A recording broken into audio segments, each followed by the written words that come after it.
حجز فريق الرجاء الرياضي بطاقة العبور إلى ربع نهائي كأس الملك سلمان للأندية عقب فوزه مساء يومه الاثنين على الكويت الكويتي بنتيجة من 2-0 في ثاني جولات المجموعة الرابعة.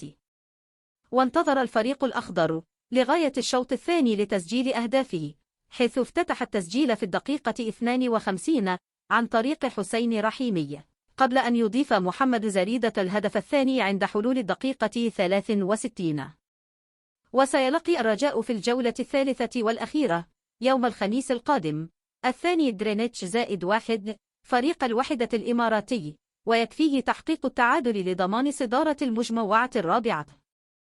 ويتصدر الرجاء المجموعة الرابعة حاليا بفارق الأهداف عن الوحدة، حيث يملك كل واحد منهما 6 نقاط مقابل 0 نقطة لكل من شباب بلوزداد الجزائري والكويت الكويتي.